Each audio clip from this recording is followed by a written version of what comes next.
Planificación y gobierno, un ensayo del economista Carlos Matus de la Universidad de Chile.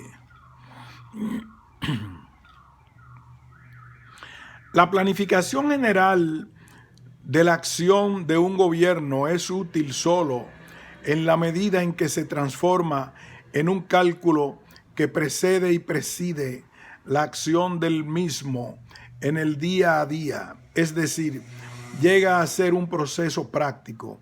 Sin embargo, la más superficial observación de los procesos de gobierno en los países latinoamericanos nos muestra con distintos matices e intensidad un claro distanciamiento entre los planes ofrecidos por promesas y el proceso real de discusión y toma de decisiones que guía la acción diaria de los gobernantes.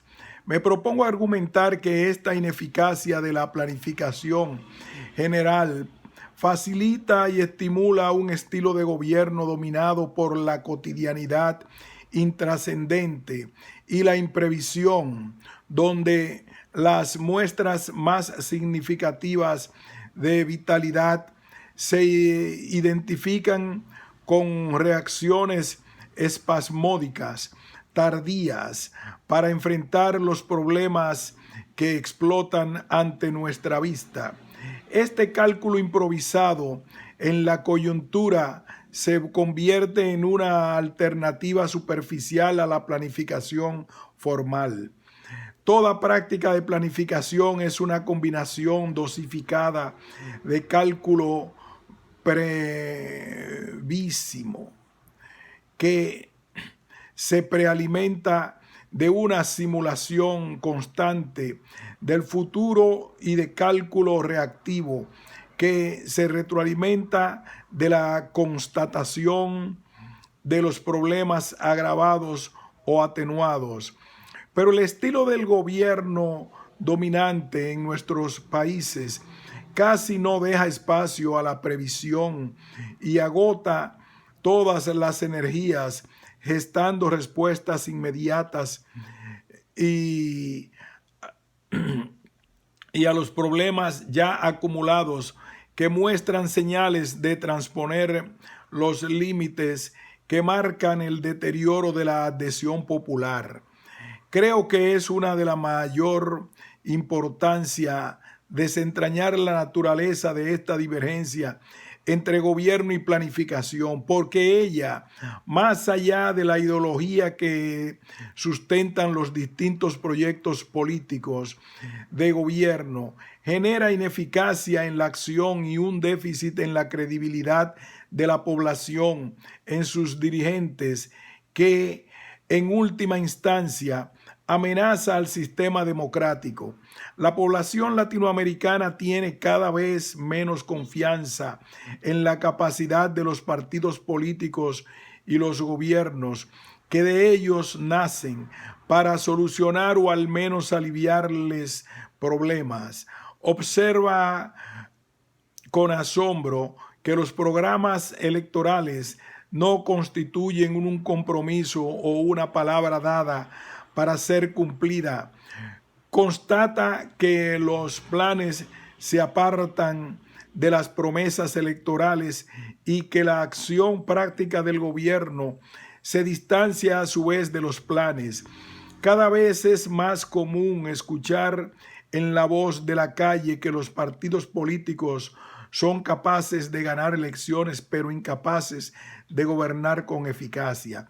La ciudadanía castiga a los gobiernos después de un periodo de espera, restándoles adhesión y en última instancia votando por la oposición en las contiendas electorales donde se decide el cambio de gobierno. Pero ese castigo no renueva las prácticas de gobierno. Los dirigentes políticos no aprenden de la historia reciente e insisten en los mismos errores. Por esta vía, el voto castigo en las elecciones presidenciales es un juicio de eficacia que no produce mayor eficacia y en cambio genera a la larga desaliento y desconfianza. ¿Cuánto puede durar un sistema que al final termina por garantizarnos como principal beneficio la libertad de observar en paz cómo los problemas se agravan? ¿Cuánto durará esa paz sin eficacia, justicia y empleo, pero con hambre? En la explicación de esta divergencia, nosotros, los planificadores de profesión, tenemos casi igual cuota de responsabilidad que los dirigentes políticos y los gobernantes. Los procesos de ganar elecciones, hacer planes de desarrollo a la manera tradicional y producir acciones durante el gobierno responden a dinámicas de distinta naturaleza, guiadas por distintos críticos de eficacia, en contextos situacionales muy diversos y protagonizadas por actores bien diferenciados. En la instancia electoral, los actores son distintos que en el momento del plan económico de gobierno y de la acción de gobierno. Los criterios de eficacia, las restricciones y las relaciones de fuerzas que pesan son también distintas. El clima electoral y las instituciones electorales generan motivaciones y prácticas casi opuestas a las del ambiente de gobierno desde el Estado, que rodea al cálculo del plan económico y la administración burocrática de los organismos públicos en el día a día. La ciudadanía sigue un proceso paralelo, pero como espectadora, en la empatía del proceso electoral, se ilusiona, premia y castiga a los partidos políticos y sus líderes, pero luego la realidad de las promesas incumplidas y la repetición de la misma abulia, incapaz de dominar las fuerzas tendenciales de la rutina, hace predominar la apatía. Después de una desilusión, la ciudadanía espera la próxima venganza para ejercer su voto castigo. Estas prácticas de gobierno se originan en un problema de capacidad, de falta de voluntad o de ambas a la vez, o la gobernabilidad del sistema es muy baja. La respuesta usual a estas interrogantes apunta al hecho cierto de los intereses diversos y contrapuestos de las fuerzas sociales. Se nos dice que tales procesos de gobierno no son ineficaces para todos y que benefician a una minoría dominante. Detrás de las fallas para muchos hay éxitos para unos pocos. Esta argumentación es cierta, pero no explica todo el problema. Las minorías dominantes pueden ser además ineficaces y pagar un alto costo por sus éxitos. ¿No conocemos acaso situaciones donde los mismos empresarios reclaman políticas económicas que deprimen sus mercados, trabajadores que luchan por proyectos que limitan el empleo y concentran el ingreso? ¿No es parte de la historia reciente la constatación de prácticas de gobierno que destruyen su base de sustentación política con la pasividad, la apreciación errada de las situaciones, la ineficacia burocrática, la desinformación, la incoherencia de sus acciones y la tardanza en reaccionar frente a la agudización de los problemas? Es cierto que esos gobiernos son eficaces para unos y deficientes para otros, o más bien distribuyen las deficiencias de su acción cargándole la mano a las mayorías sin peso político. ¿Existe o no un problema procesal de técnicas de gobierno que afecta a los gobiernos de las más distintas ideologías y bases de sustentación política? La capacidad del gobernante se verifica por los resultados de su gestión en relación a la dificultad del proyecto de gobierno que acomete y el grado de gobernabilidad del sistema en que actúa.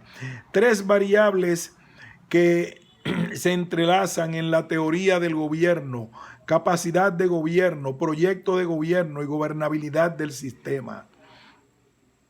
Esta obra destaca la necesidad imperiosa de crear capacidad de gobierno mediante una formación adecuada de los líderes, sobre todo del estrato político técnico de la sociedad, y crear o adoptar técnicas de gobierno y planificación adecuadas a la complejidad del sistema social de gobierno.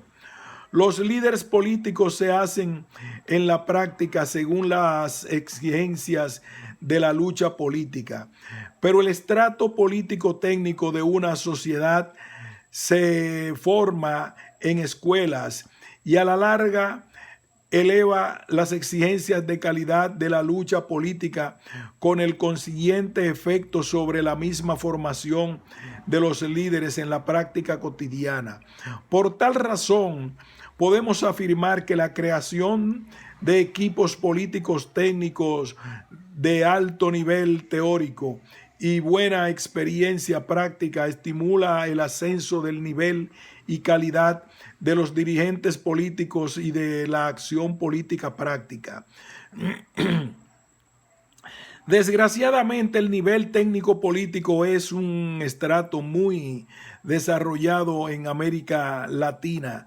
Nuestra realidad y nuestras universidades producen economistas ciegos a la política o políticos sordos a la economía y politólogos que no comprenden ni se inquietan por la incomunicación entre ambos.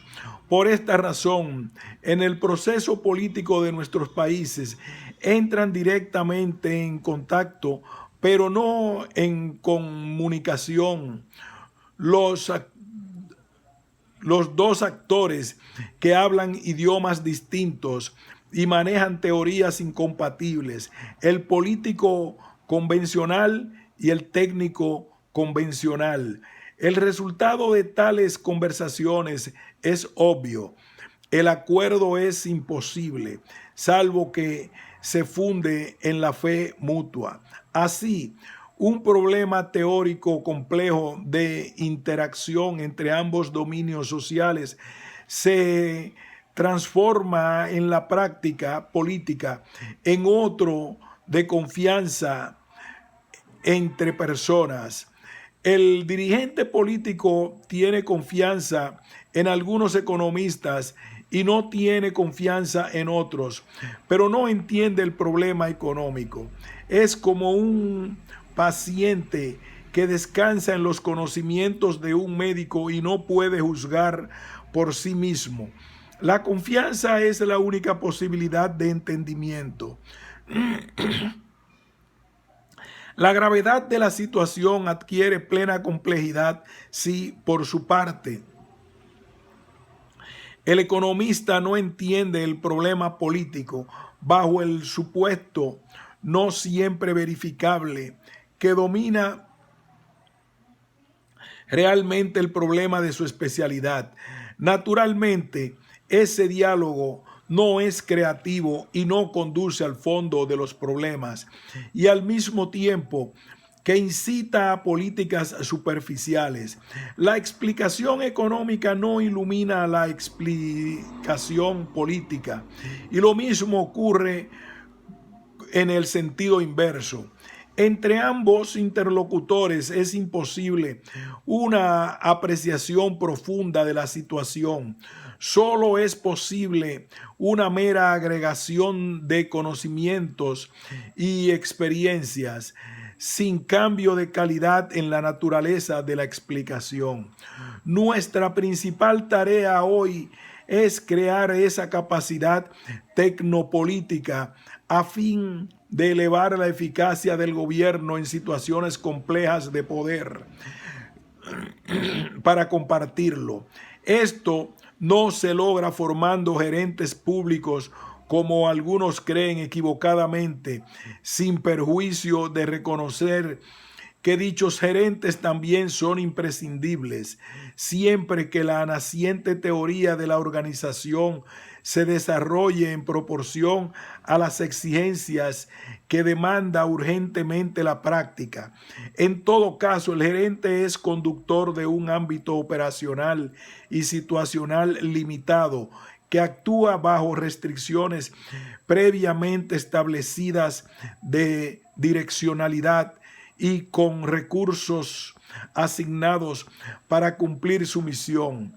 Su entrenamiento se refiere a resolver problemas en casos donde los objetivos superiores están previamente establecidos por la dirección política o la planificación directiva. El tecnopolítico, en cambio, no da por supuestos los objetivos, debe crearlos y ayudar a decidirlos, ni adopta como un dato la restricción de recursos, porque está en su capacidad proponer medios para crear nuevos medios. Así, su ámbito de trabajo lo mueve a hacer dialogar la política y la técnica para discutir tanto la direccionalidad, objetivos, como las directivas, operaciones y medios. Su ámbito de acción es toda la sociedad. Este enlace entre el político y el técnico es necesario para que los conocimientos de ambos actores interactúen en la explicación situacional. El tecnopolítico no requiere de las dotes carismáticas del dirigente, porque su actividad puede estar en la sombra, concentrada en la observación aguda del proceso político, económico, social y técnico. En cambio, debe poseer otras capacidades especiales que el líder no necesita cultivar imperiosamente. El tecnopolítico debe ser un verdadero cientista social, volcado hacia la acción, sin complejos para explotar directamente el futuro, capaz de comprender que la acción no espera el desarrollo de las teorías, atento para evitar las desviaciones del sociólogo que se deleita exclusivamente en el pasado, alerta para comprender que los economistas, con raras excepciones, tienden a razonar unidimensionalmente a partir de una función de producción económica, donde existe un solo recurso y un solo criterio de eficacia, el económico. La escasez de poder, de conocimientos, información, liderazgo, capacidades organizativas, etcétera, no entran en las cuentas del economista. También debe estar preparado para enfrentar la planificación política. Entre tanto,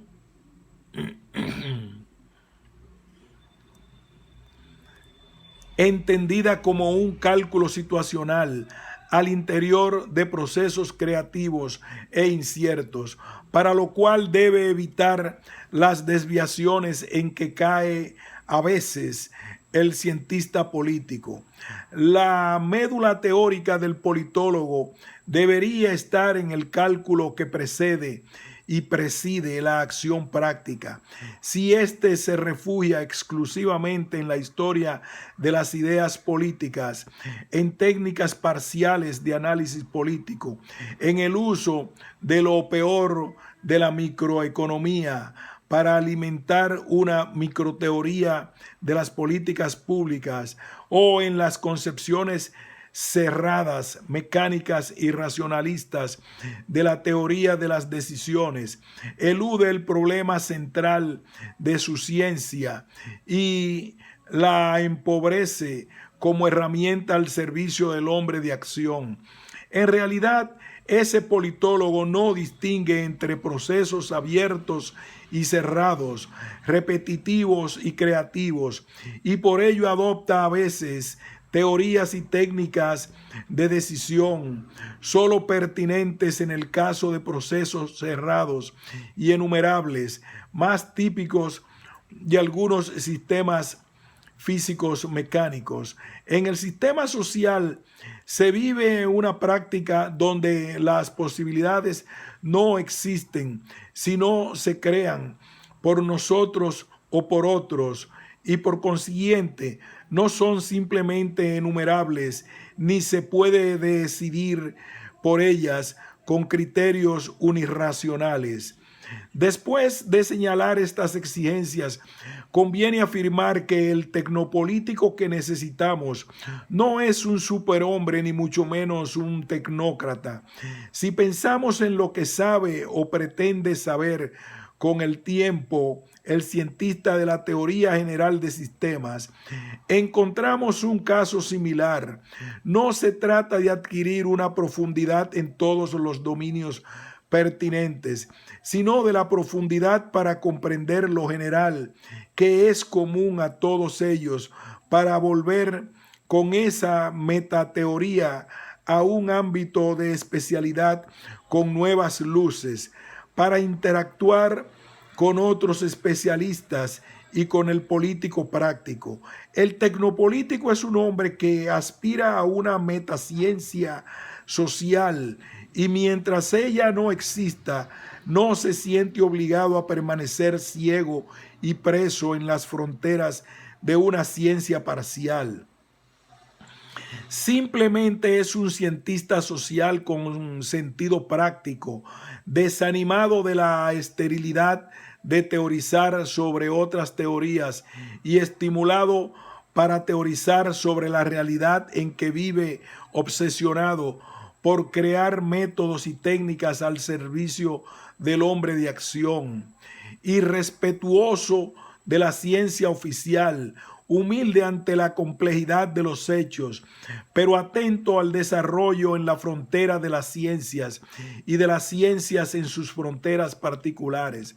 Es un hombre consciente de que su práctica de producción social existe en un mundo de múltiples recursos escasos, múltiples criterios de eficacia, muchas racionalidades y diversas autorreferencias explicativas. Así llega a ser enemigo del reduccionismo a cualquier criterio único y monótono de eficacia. El desarrollo y perfeccionamiento de la planificación situacional que intenta la consideración de las complejidades mencionadas resulta así una herramienta útil para apoyar la actividad del nivel tecnopolítico. Esta nueva capa política técnica es requerida dramáticamente en las estructuras gubernamentales, en los partidos políticos y en las fuerzas sociales en general. El proceso de modernización hará que el planificador situacional del futuro cope una red de nudos críticos del sistema social, mientras las actuales oficinas de planificación económica radicalmente reestructuradas solo serán un eslabón de una vasta red de cálculo situacional en los principales niveles del sistema social. La argumentación precedente constituye la base primaria para sustentar las 10 tesis siguientes que pretenden explicar la ineficacia general de los gobiernos en el mundo latinoamericano. Tesis 1. Nuestros métodos de planificación son primitivos, rígidos e impotentes para servir a una dirección política que gobierna un sistema complejo, dinámico, creativo, resistente y plagado de elementos de incertidumbre. La planificación económica normativa que fundamenta la práctica común de la planificación en América Latina es una camisa de fuerza impotente para abordar la complejidad de los procesos sociales creativos y apoyar al hombre de acción situado en una realidad indivisible y cerrado por múltiples recursos escasos.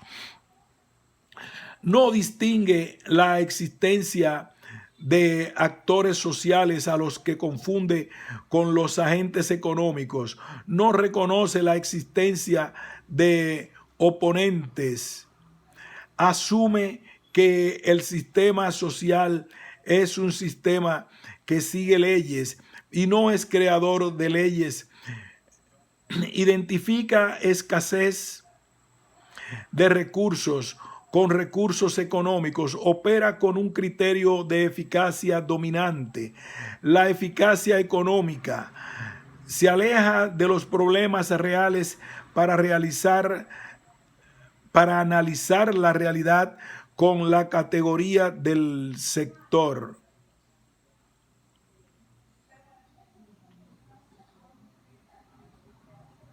Se aferra al concepto poco riguroso de diagnóstico para explicar la realidad del sistema en que opera, ya que al no distinguir oponentes, no existe para ella el yo y el otro que planifican desde distintas situaciones. Hace de su preocupación central el futuro y se aparta de la coyuntura presente. Por esta vía confunde planificación con diseño. Es una suerte de arquitectura económica cuya vista está en el mediano plazo y excluyentemente en el plano normativo del debe ser. Con esta estrechez y rigidez no puede ser de utilidad en la dirección política del gobierno. La teoría de la planificación situacional pretende resolver este problema. Tesis 2. Los métodos de gobierno del Estado y de gobierno de los partidos políticos y las fuerzas sociales son igualmente primitivos e ineficaces. La democracia se desmorona y debilita si somos ineficaces para gobernar nuestras organizaciones políticas, gremiales y empresariales, porque después reproducimos inevitablemente esa ineficacia en el gobierno del Estado. La democracia flaquea si aceptamos como males necesarios y naturales los problemas sociales que ofenden nuestra dignidad de hombres. Nada es más mortal para la democracia que la rutina inmovilizante y el sometimiento de sus líderes a sus males que nos rodean en la vida diaria. 100 años de desigualdades son 100 años de problemas. El tiempo no transforma los problemas en datos de la realidad ni los convierte en norma aceptable. Los problemas que tienen 100 años son problemas viejos y no realidades nuevas que debemos aceptar. Gobernar no es administrar las cosas, es resolver problemas actuales o potenciales. La pobreza, la marginalidad social, la desigualdad, la distribución del ingreso, la concentración del poder político, la falta de participación, la congestión urbana, la degradación ecológica, los barrios miserables, la ineficacia del aparato del Estado y nuestra propia ineficacia para gobernar no son males necesarios de la democracia. Si así fuera, no podríamos desearla, defenderla o luchar por recuperarla. Esos problemas subsisten porque no sabemos o no tenemos la voluntad de resolverlos. Y ambas cosas facilitan el proceso por el cual nuestros gobiernos se distraen en lo intrascendente. Gobernar es cada vez un problema más complejo y lo es más gobernar en democracia. El líder que gobierna en la dirección del progreso social enfrenta exigencias mayores que aquel que solo aspira en el gobierno a mantener bajo control la magnitud de los problemas. De manera que ante objetivos menores, este tiene además menores restricciones. Las preguntas dramáticas son estas: ¿estamos preparados o nos estamos preparando para gobernar con eficacia? ¿Cometeremos los mismos errores del pasado? ¿El miedo a perder la democracia nos llevará a perder nuestros objetivos? ¿O el miedo a perder nuestros objetivos nos conducirá a perder la democracia? El ideologismo de la democracia o el ideologismo de una utopía concreta opacan la estrategia y la táctica de cálculos de la acción eficaz. Creo que los problemas del futuro requerirán equipos de gobierno excepcionales para enfrentarlos, o la democracia será imposible.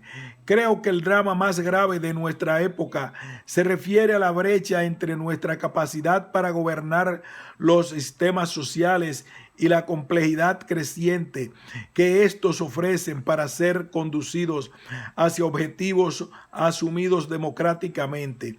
Esta brecha es creciente y quizás continúe creciendo por mucho tiempo, porque nos hemos preocupado más del avance de las ciencias naturales para ganar capacidad de gobierno sobre la naturaleza y muy poco de las ciencias, técnicas y artes de la acción en el sistema social para conquistar nuevas fronteras de eficacia en el arte de gobernar nuestros países.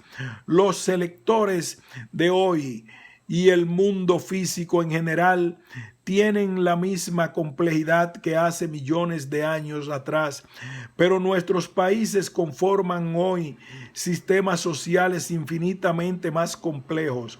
El sistema social no solo es mucho más complejo que los sistemas naturales, sino que tiene una complejidad creciente y de distinta naturaleza. El sistema social no solo sigue leyes, sino crea leyes.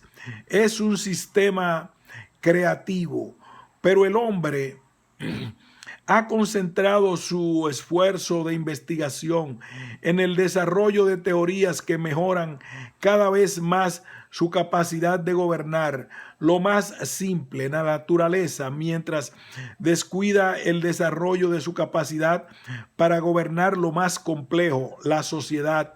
Para gobernar no solo se requiere arte, sino una dosis creciente de ciencias, pero de unas ciencias capaces de abordar los procesos creativos, donde conocer no siempre es sinónimo de encontrar leyes que rigen los procesos.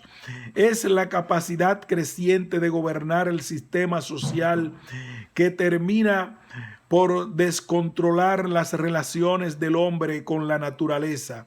No son principalmente las investigaciones sobre el ambiente ecológico los que nos permiten su mejor manejo, sino las investigaciones sobre las ciencias y técnicas de gobierno de los sistemas sociales. Este es el principal reto que nos plantea gobernar en democracia. Nuevamente surgen aquí interrogantes. ¿Estamos aprovechando nuestro tiempo en prepararnos mejor para conducir y participar en procesos de cambio desde los más modestos hasta los más trascendentes? Los partidos políticos progresistas de América Latina están conscientes que necesitan algo mucho más complejo que sus escuelas de cuadros para preparar las nuevas generaciones de dirigentes. Hemos sido capaces de comprender que manejamos mal la economía, hacemos mal uso de los recursos de poder y de los recursos naturales, a la par que desperdiciamos tiempo y recursos ociosos, en vez de culpar al destino, al gobierno anterior, al mundo exterior, a la crisis económica internacional o fallas en el mensaje que entreguemos a los medios de comunicación social, hemos comprendido que para modernizar el Estado se necesita primero modernizar a los modernizadores. Sabemos ahora, por la experiencia de nuestros fracasos, que las estructuras más primitivas e ineficientes de nuestras instituciones son sus estructuras directivas, que gobernar no solo es un arte y que gobernar con el signo de progreso y de la democracia requiere aún de una mayor dosis de ciencia y técnica. Sin embargo, no existe en toda América Latina un centro de formación de alto nivel para los jóvenes que desean desarrollar científicamente su vocación política o político-técnica. No existe en toda América Latina un centro donde los actuales dirigentes políticos puedan recogerse a renovar sus experiencias y conocimientos. No tenemos en toda América Latina una escuela de ciencias y técnicas de gobierno. No tenemos un centro donde los venezolanos puedan reunirse con los chilenos, los peruanos, los ecuatorianos, los brasileños, abierto a todos nuestros países, para nuestros jóvenes que se formen en el dominio de las ciencias y técnicas de gobierno, fortalezcan sus valores democráticos y renueven su identidad y personalidad cultural. No existe un solo lugar donde los latinoamericanos se aproximen a los complejos problemas de gobernar, procesos creativos e inciertos, al estudio de situaciones difusas sobre las cuales tenemos poca información, a la planificación estratégica bajo incertidumbre y considerando la actividad de fuerzas oponentes, al análisis de situaciones integrales, a los problemas de seguridad y defensa, para abordarlos en forma consistente con la profundización de la democracia, a conocer las relaciones exteriores, de las técnicas de negociación, de juegos y simulación humana, de procesos, de la naciente teoría moderna de la organización y muchas otras disciplinas que debe dominar el político moderno para no ser víctima ciega de asesores tecnocráticos, muchas veces deformados por ciencias parciales, quizás ya superadas, que estos aplican desconectados de los intereses y necesidades políticas. Tampoco existe un lugar donde nuestros jóvenes políticos y técnicos creen lazos de amistad y valores comunes que posibiliten más tarde, cuando asciendan a posiciones de poder, el entendimiento y la confianza entre ellos, tan necesaria para emprender objetivos regionales e internacionales comunes para América Latina, como la integración económica, la integración cultural, la solidaridad democrática internacional y la penetración del mundo económico financiero internacional por capitales de nuestras democracias, en vez de ser meros depositantes de recursos en el exterior y clientes de un sistema financiero opresivo y monopolizado por las grandes potencias. Pero para hacer todo esto con la dirección y alcance, necesitamos los necesarios. Tenemos que tecnificar la política y politizar los técnicos. Tenemos además que sincerar la política y fortalecer los valores éticos. Tenemos que rescatar la política del estadista frente a la micropolítica que nos divierte con el pretexto de un rodeo necesario para alcanzar los objetivos, pero que a menudo se convierte en un desvío que nos aleja de los mismos. Tenemos que desarrollar la imaginación y la voluntad al servicio de la creación de un futuro distinto. Tenemos a lo menos que dar tanta importancia a la tecnología para gobernar como la que le otorgamos a la de ganar elecciones o conquistar el poder por la fuerza. Tesis 3. La cultura política dominada por el inmediatismo y el pragmatismo vulgar vuelca su interés hacia los problemas intermedios del sistema político y abandona los problemas terminales del sistema social. La gran política y la planificación se refieren a la solución de los problemas terminales del sistema social. Tales problemas son los frutos o resultados de nuestra gestión de gobierno a lo largo del tiempo. La micropolítica se refiere, en cambio, a los problemas intermedios y más inmediatos.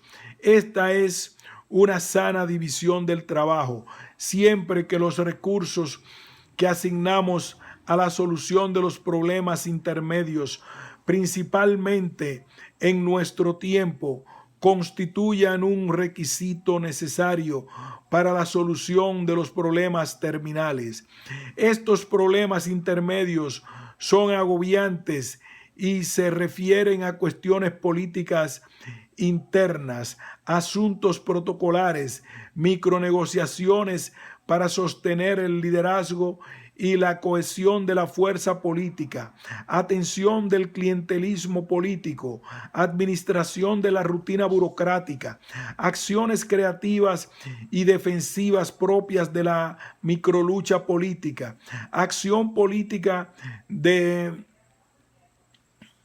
apagaincendios y esfuerzos formales y vacíos en el logro de ciertas magnitudes económicas referidas al presupuesto, la política monetaria, el comercio exterior, etcétera, que se independizan de los problemas económicos terminales del sistema social, como el crecimiento, el empleo, la distribución del ingreso, la marginalidad social, la congestión urbana, la degradación del ambiente, la ocupación irracional del espacio, etc. Si la micropolítica domina sobre la gran política, los problemas intermedios pasan a constituirse en los objetivos del gobierno, mientras se acumulan y agravan los problemas terminales del sistema social. Lo que estamos presenciando en América Latina, con raras excepciones, es el dominio de la micropolítica sobre la gran política, del pragmatismo coyuntural sobre la imaginación y voluntad del estadista, de la rutina sobre la creación. Presenciamos la desarticulación de la táctica respecto a la estrategia de gobierno, y esto conduce a la existencia de gobernantes gobernados por la fuerza de los hechos. El movimiento que nos arrastra nos lleva hacia rumbo indefinido. Quienes nos conducen no conducen. El político convencional vive atrapado, preocupado y enredado en la maraña de relaciones que se presentan a él como el mundo de su práctica de lucha, proyectos, obstáculos y éxitos. Se mueve en un mundo de inmediateces, de las que él se ocupa, pero que en realidad ocupan el espacio de su conciencia sobre los grandes problemas del sistema social. Para él, los grandes problemas sociales son un constante universo dentro de la cual vive la variedad tensa y creativa de su práctica cotidiana.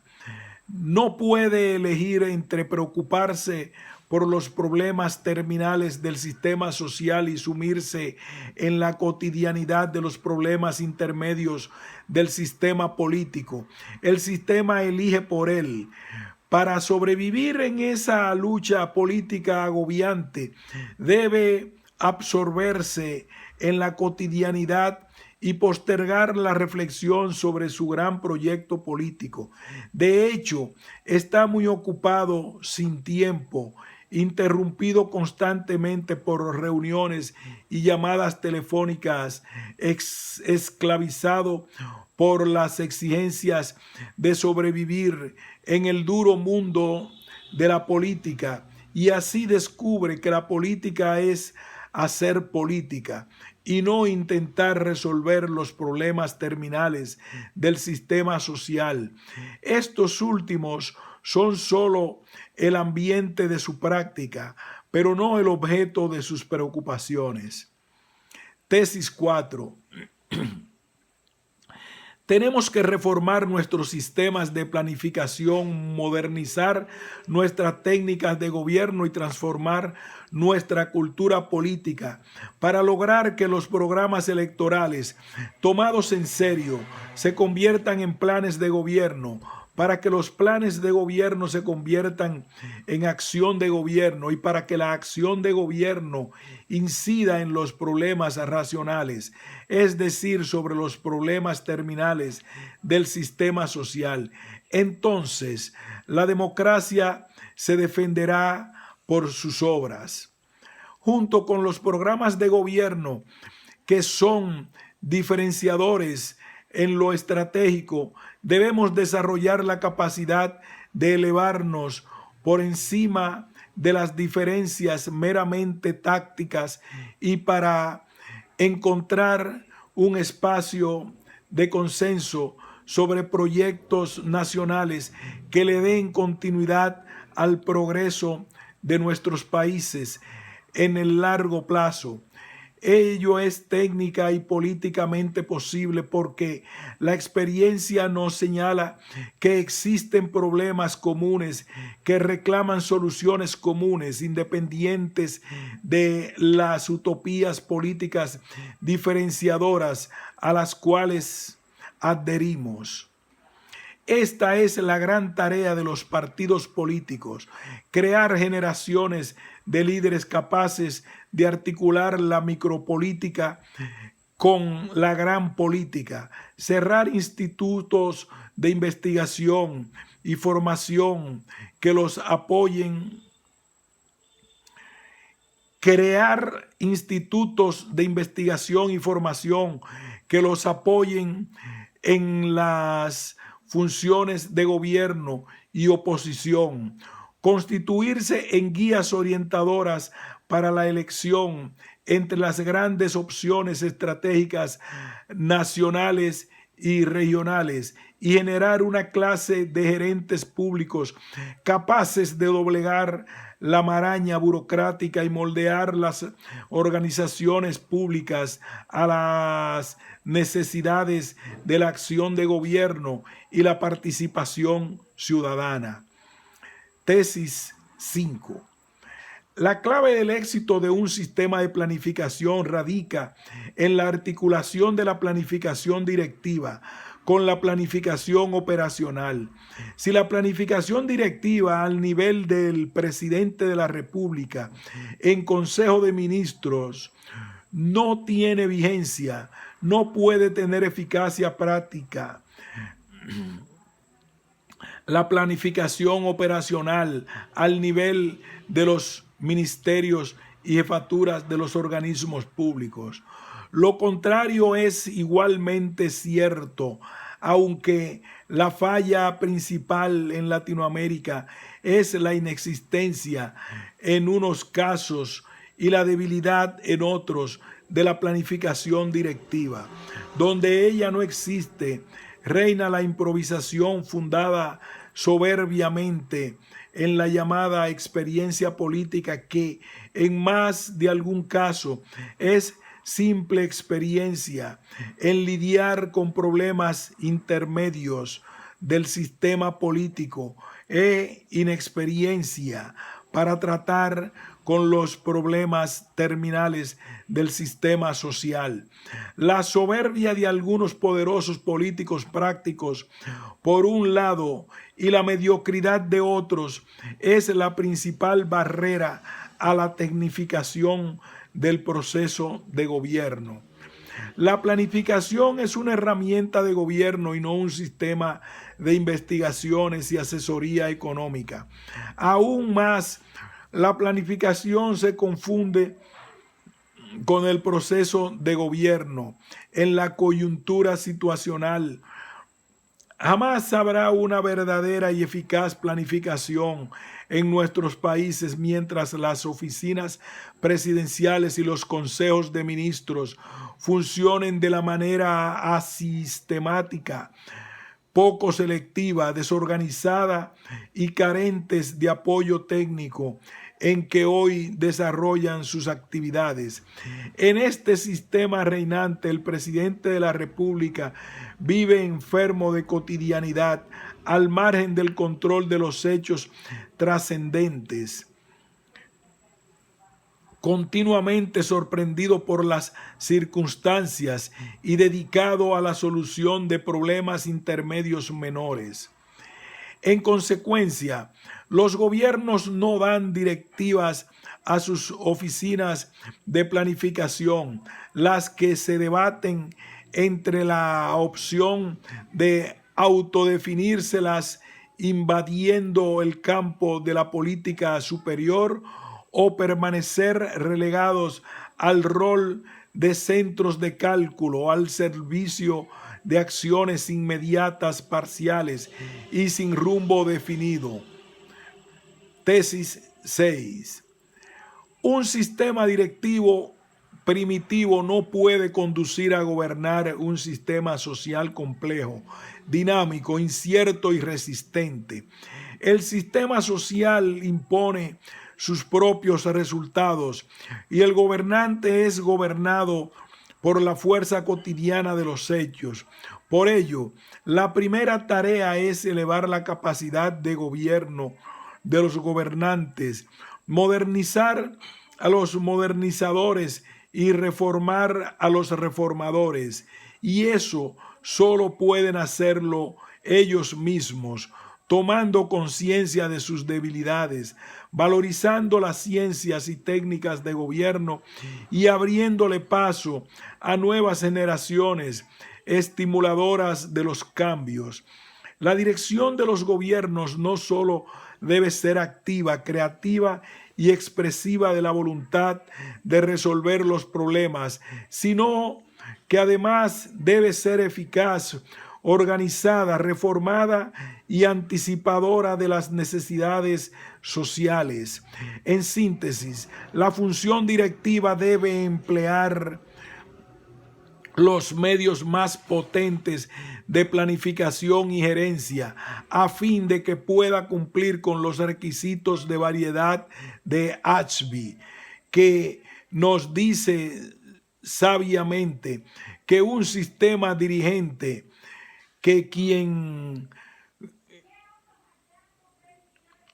nos dice sabiamente que un sistema dirigente que quiere controlar o conducir a otro debe tener más variedad que el sistema controlado o conducido. En nuestra experiencia, las múltiples fuerzas dinámicas del sistema social tienen más variedad que sus gobiernos. La tesis 7. La planificación económica debe convertirse en planificación de la acción de gobierno.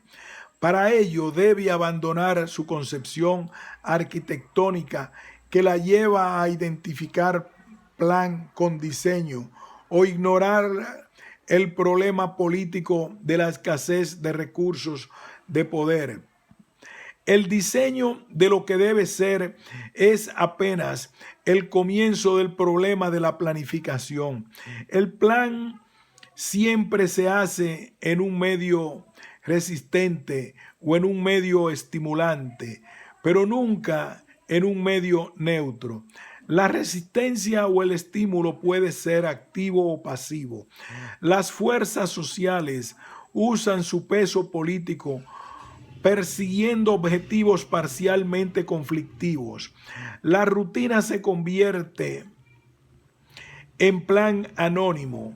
Las tendencias vigentes tienen a veces más fuerzas que la acción del gobierno. El azar que entra por la puerta de las variables que escapan a nuestro control carga a su mano para contrariarnos o favorecernos.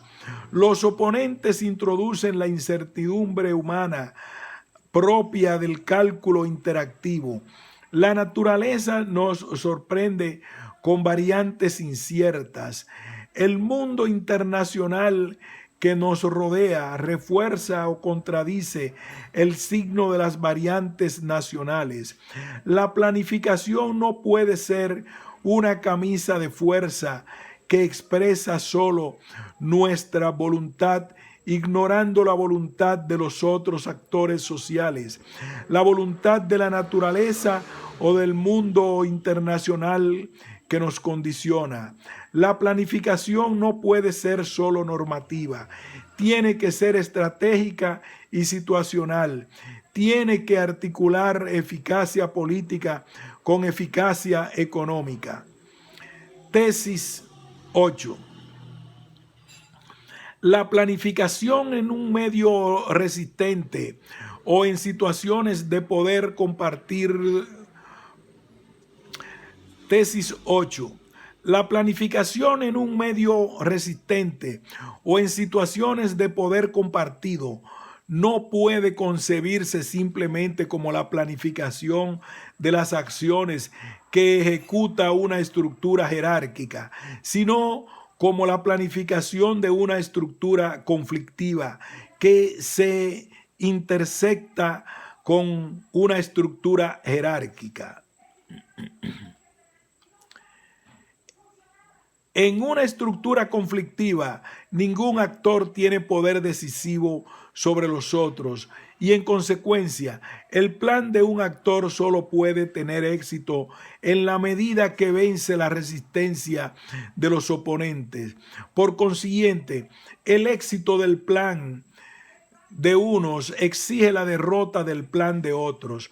En cambio, al interior de una estructura jerárquica, la dirección superior emite directivas de planificación que son de cumplimiento imperativo para los organismos subordinados. La grave simplificación que comete la planificación normativa tradicional consiste en asumir que ella se realiza al interior de una estructura jerárquica y sobre un sistema social que sigue leyes. Por ello, algunos de esos técnicos planificadores, los más ciegos, añoran las condiciones de una planificación imperativa. Un teórico del conflicto extremo como Clausewitz sonreiría ante la idea de hacer obligatorio para el enemigo el plan de guerra propio. La planificación imperativa es una ilusión. Solo existen actores con mayor o menor poder, pero siempre ese poder es limitado, aún en el sistema socialista de poder más concentrado. La planificación situacional en una estructura que es en parte conflictiva y en parte jerárquica tiene las siguientes características. A. Comprende procesos creativos y repetitivos cualitativos y cuantitativos. El sistema social en parte sigue leyes y puede ser explicado limitadamente por modelos matemáticos, pero principalmente crea leyes. Los procesos creativos solo pueden ser abordados por medio del cálculo interactivo, al servicio del cual tenemos algunas herramientas tales como los juegos de ensayos, las maniobras, las técnicas de negociación, el juicio de expertos y la consulta política directiva. Por otra parte, el proceso social contiene aspectos de calidad y cantidad que debemos respetar en su jerarquía de significaciones. Lo que interesa en el análisis social es la precisión de las proposiciones, y dicha precisión es en parte una cuestión de rigor en el empleo de las variables lingüísticas y solo en parte un problema de mediación. Si no reconocemos el concepto de precisión como un nivel más amplio que el de mediación, podemos caer fácilmente en la cuantificación de los secundarios y en la indiferenciación de la calidad de las situaciones. B. Asume los métodos de una planificación operacional al interior de la estructura jerárquica. En la planificación operacional existen también una estrategia y una táctica, pero aquí los objetivos son dependientes de las directivas superiores y en consecuencia son más rígidos. La planificación es más técnica. Los actores son comandos de unidades operacionales dependientes de la autoridad superior. Los oponentes están circunscritos a fracciones de fuerzas en un dominio situacional limitado, y los medios para realizar el plan son asignados desde arriba.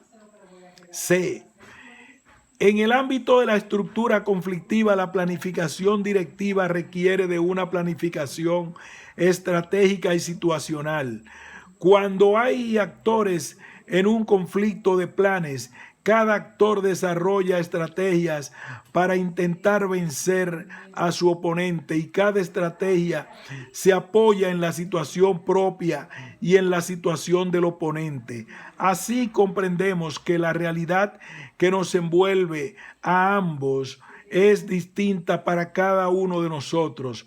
Si el concepto de situación es imposible, una teoría de la estrategia.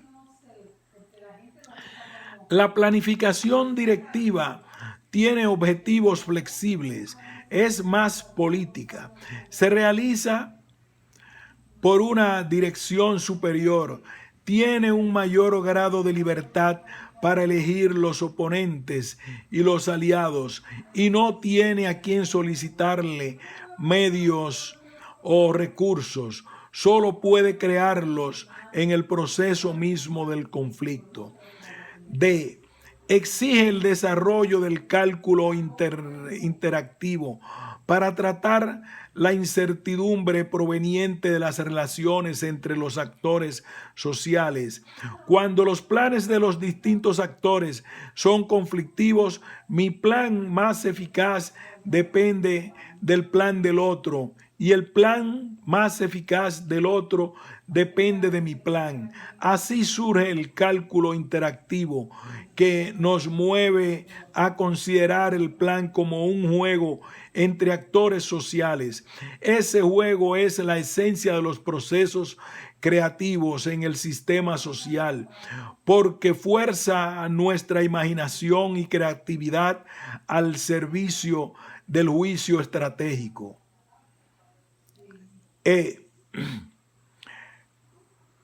requiere de la categoría de situación para explicar la realidad, ya que los distintos actores sociales viven realidades distintas según la posición que ocupa en el sistema social.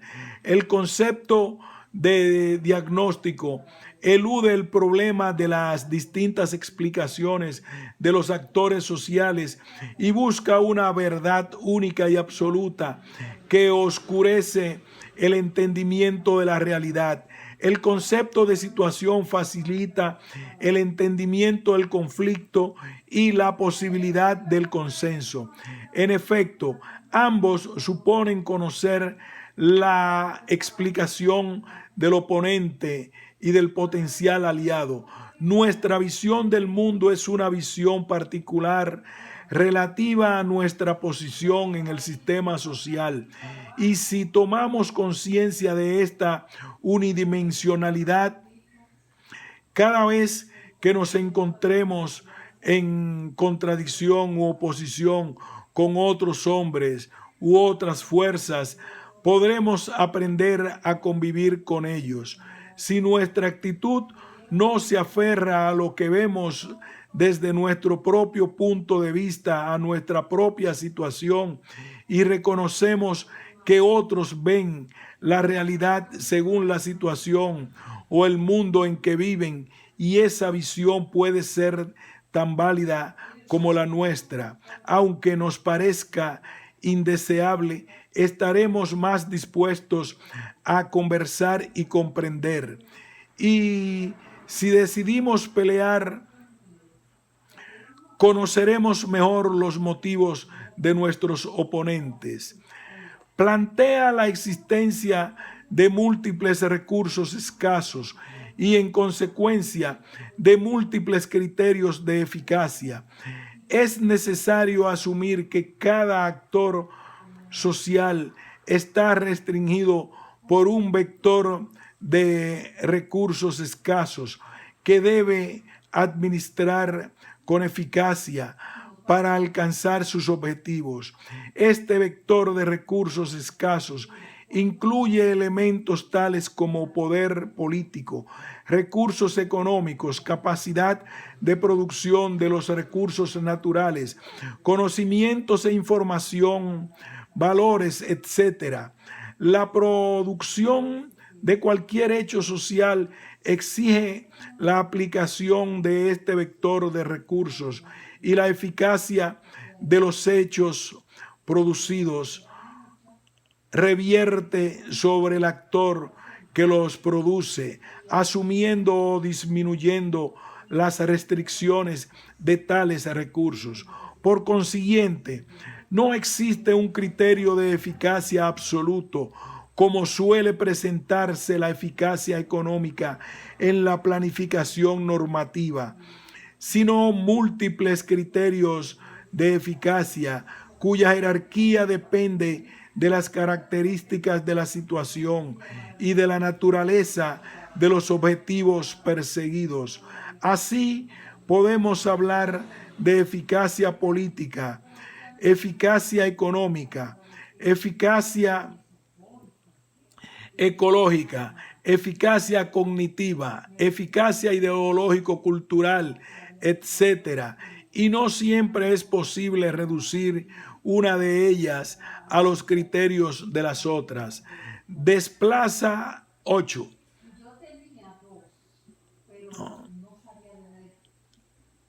G.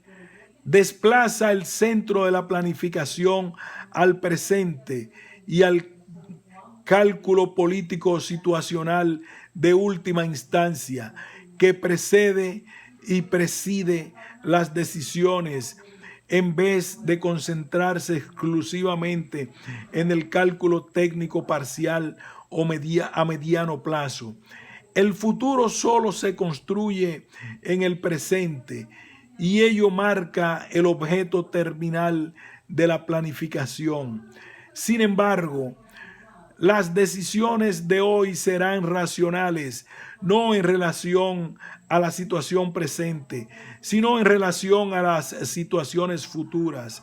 De esta manera, los planes de mediano y largo plazo juegan un papel fundamental de guía direccional, pero no rematan su tarea, sino se constituyen en un cálculo que precede y preside la acción presente. H. Sustituye el plan libro por un inventario de operaciones listas para ser ejecutadas en las situaciones previsibles y en situaciones de contingencia. Dicho inventario se renueva y permanentemente en el cambio situacional. En el texto de la planificación tradicional, la categoría de programas, políticas, proyectos, recomendaciones, criterios, etcétera, pueden ser ambiguas porque con ellas se intenta agotar el universo de decisiones. Ellas no constituyen módulos de acción homogéneamente definidos. La planificación situacional, en cambio, establece como principio básico que el plan se expresa íntegramente en operaciones o módulos de acción. De esta manera, un programa direccional es una forma de selección y articulación de las operaciones del plan. Por supuesto, esa selección y articulación solo puede hacerse en relación a una estrategia de acción que le otorgue coherencia y dirección. El plan puede mirarse como una estructura comunicacional que contiene un sistema articulado de distintos tipos de actos de habla. En realidad, comprende los 5 tipos que enuncia la teoría de las conversaciones, Searle y Flores. Contiene aserciones o afirmaciones, ya que tanto el diagnóstico tradicional como la explicación situacional se componen principalmente de aseveraciones sobre el proceso de producción de los problemas que deben verificarse y falsearse en la experiencia práctica o imputársele una veracidad o falsedad provisorias mediante la simulación de procesos. Contiene expresiones, ya que el plan califica los hechos mediante frases adjetivas que aceptan, rechazan y jerarquizan las aserciones. Por ejemplo, en el momento explicativo nos congratulamos de ciertos resultados cuando logramos un crecimiento alto del PIB y lamentamos o condenamos ciertas situaciones cuando declaramos inaceptables los niveles de pobreza crítica. Contiene declaraciones, ya que, por un lado, designa encargados o responsables del diseño y la ejecución de las operaciones que incluye, y por el otro, fija posición sobre diversos ámbitos de acción. Por ejemplo, priorizamos problemas y operaciones cuando afirmamos que dentro de ciertos límites el problema de la desocupación es más importante que el de la inflación. Contiene directrices porque ordena a otros, a los designados por las declaraciones, ejecutar y asumir determinadas obligaciones. Por ejemplo, ordena a un ministro de Estado ejecutar la operación 4.7 y finalmente contiene compromisos porque el responsable del plan se autoobliga a cumplir las propuestas del mismo. Los aspectos operacionales del plan son compromisos que, en última instancia, asume su autor ante la población y las fuerzas sociales de un país. En la planificación situacional, las operaciones son compromisos de hacer algo para modificar las características de uno o varios problemas. Esos compromisos los asume como autoridad máxima el presidente de la República en Consejo de Ministros. Naturalmente, y solo para propósitos operacionales, el presidente delega en otros funcionarios, mediante una declaración, la responsabilidad de cumplir y validar dichos compromisos. De manera que el plan se compone centralmente de compromisos y complementariamente de declaraciones y directivas relacionadas con los primeros. La credibilidad de los planes descansa en la historia de los cumplimientos. El contenido propositivo del plan situacional se compone exclusivamente de operaciones y de módulos de degradación, de desagregación de estas. Este requisito obliga a precisar con rigor qué es una operación para impedir que los módulos del plan concluyan simples aserciones, expresiones o meramente directivas y declaraciones. Y verificar que la agregación de los segundos del plan cubra sin duplicaciones ambiguas el universo de la acción comprometida. Por supuesto, el plan es también un proceso comunicacional que contiene los actos de habla mencionados, pero ellos no constituyen su propósito central. Debemos destacar que la operación es un compromiso, pero un compromiso para hacer ¿qué? Evidentemente no se trata de un compromiso para hacer otro compromiso, para hacer una aserción, una expresión, una directiva o una declaración. La respuesta es que se trata de un compromiso de acción, pero ¿qué tipo de acción? Recuérdese que Austin y Searle tuvieron que crear el concepto de acto de habla, porque el hombre hace cosas con las palabras y no es clara la distinción entre hacer y decir. En verdad hacemos cuando decimos, pero no hacemos cuanto decimos.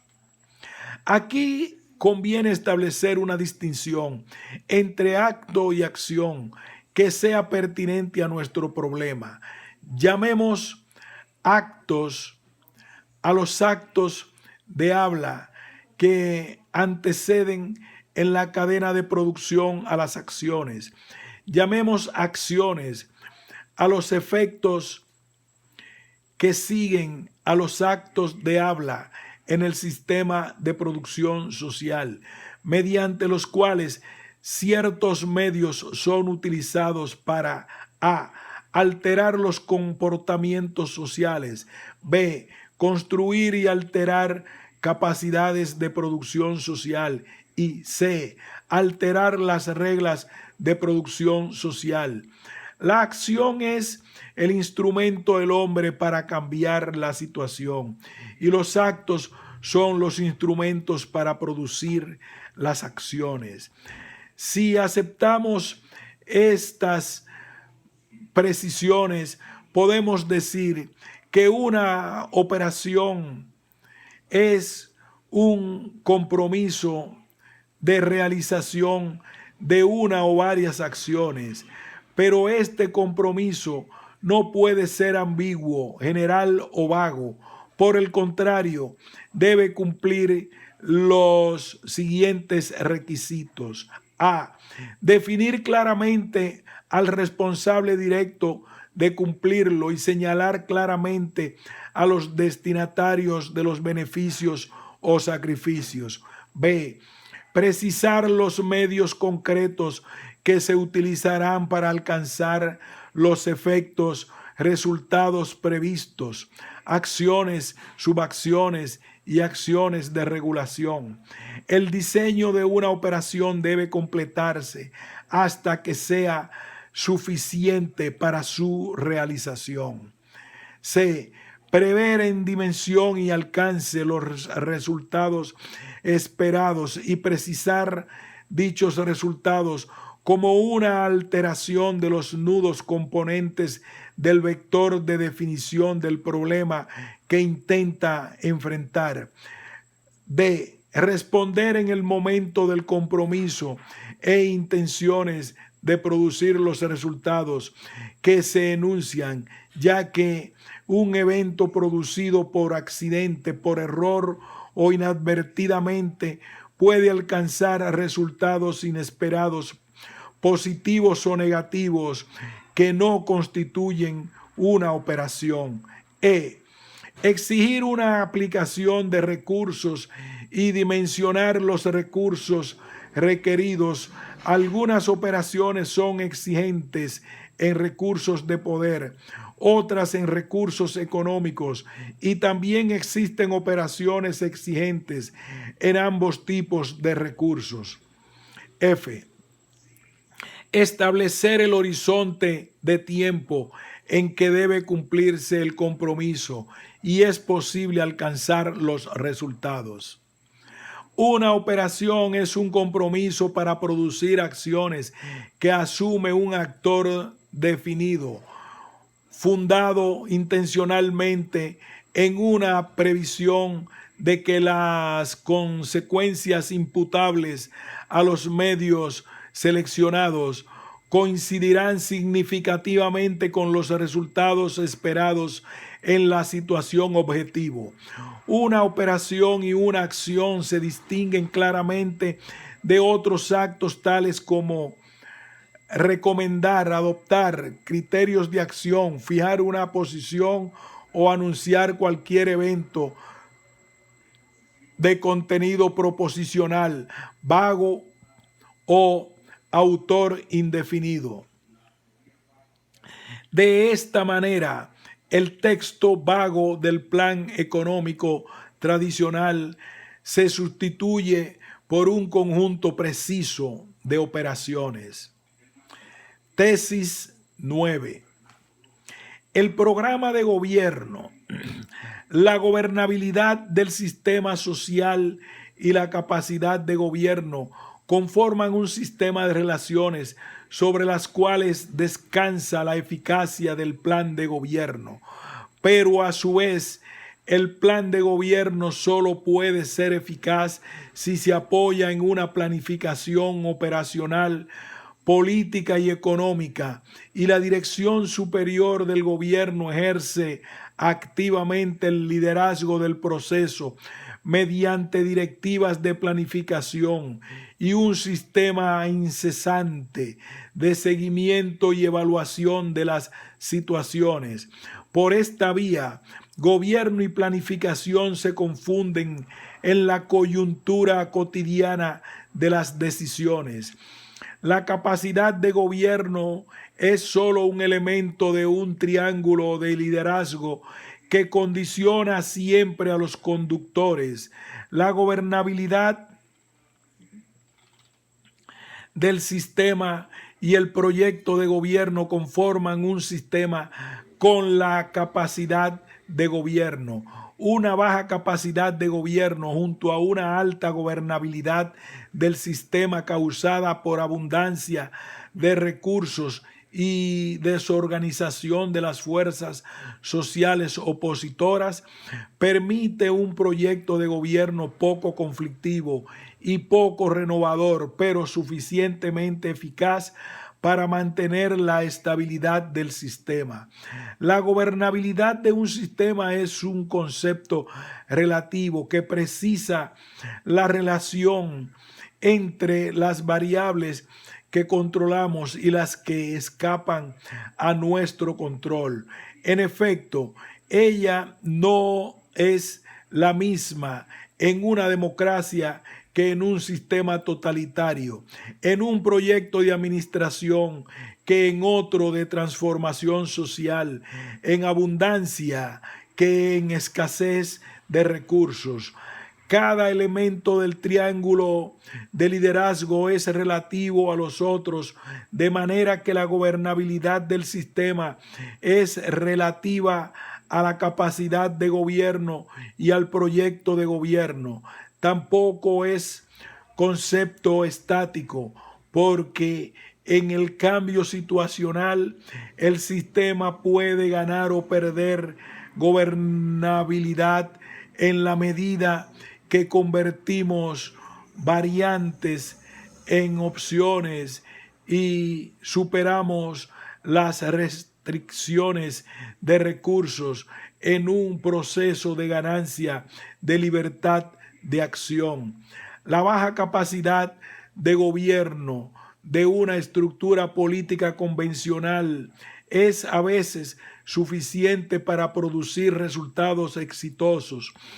Si la gobernabilidad del sistema es alta y el proyecto de gobierno es poco exigente, por el contrario, la baja capacidad de gobierno resulta en un factor severamente limitante en el caso de sistemas poco gobernables por su escasez de recursos o por la naturaleza de sus estructuras políticas.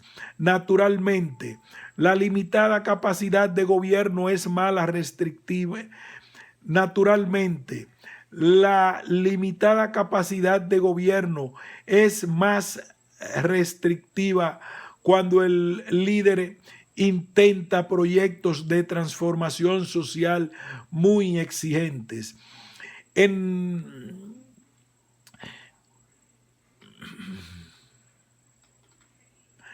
La gerencia por operaciones es un sistema de dirección y administración por objetivos. Es, por consiguiente, una gerencia por módulos de acción, los que pueden y deben corresponder con los módulos del plan. En este sentido, la gerencia por operaciones es un sistema esencial del aparato de organización del sistema de planificación y gobierno. La dirección de un gobierno solo puede hacer coincidir sus acciones económicas cotidianas con los propósitos que persiguen sus planes. Si los módulos del plan, operaciones, acciones, subacciones, acciones de regulación, se articulan con los módulos presupuestarios, programas, subprogramas, actividades, y ambos corresponden a una actividad gerencial organizada para ejecutarlos. Gerencia por operaciones, acciones, etc. Por consiguiente, el requisito organizativo básico del orden práctico para que un gobierno funcione eficazmente, validando sus planes con hechos, reside en la existencia del sistema triangular, plan moralmente del sistema triangular, plan modular, presupuesto por programas, gerencia, por operaciones, naturalmente. El sistema de gerencia por operaciones exige a su vez un sistema de dirección superior por operaciones. Por consiguiente, El requisito organizativo básico de orden práctico para que un gobierno funcione eficazmente, validando sus planes con hechos, reside en la existencia del sistema triangular: plan, modular, presupuesto; por programas, gerencia; por operaciones. Naturalmente, el sistema de gerencia por operaciones exige, a su vez, un sistema de dirección superior por operaciones. Este sistema de dirección superior por operaciones plantea el cambio de ciertos hábitos rutinarios típicos de las formas tradicionales de gobierno. Entre estos cambios merecen destacarse: a. Nuevas modalidades de funcionamiento del Consejo de Ministros, a fin de que éste haga un seguimiento periódico de la evolución de los problemas que enfrentan las operaciones. B. Nuevas modalidades de rendición de cuenta de los ministros sobre la marcha de las operaciones bajo su responsabilidad. C. Nuevos procedimientos y criterios para discutir y aprobar el presupuesto por programas en el Congreso Nacional. D. Implantación de un sistema ágil y significativo de seguimiento descentralizado sobre la marcha de las operaciones y acciones, a fin de que los problemas de ejecución y eficacia direccional de las operaciones se resuelvan descentralizadamente y solo por excepción lleguen al nivel de ministros o del Consejo de Ministros. Un sistema veloz de planificación en la coyuntura para apreciar las nuevas situaciones, evaluar resultados, ajustar el alcance y diseño de las operaciones, adoptar nuevas operaciones y tomar oportunamente las decisiones que amerita cada nueva situación. Pero este sistema de dirección superior solo puede existir si se apoya en un sistema recursivo y descentralizado de gerencia por operaciones en los distintos niveles de las instituciones y organismos del sector público. Ni el plan ni el sistema presupuestario por programas pueden operar sustantivamente sin un sistema de gerencia por operaciones. Si este último falta, las operaciones del plan estratégico no tienen verdaderos agentes responsables y los programas del presupuesto constituyen una mera fachada que disimula la práctica tradicional de presupuestar por instituciones y organismos sin precisar objetivos ni establecer criterios internos y externos de productividad y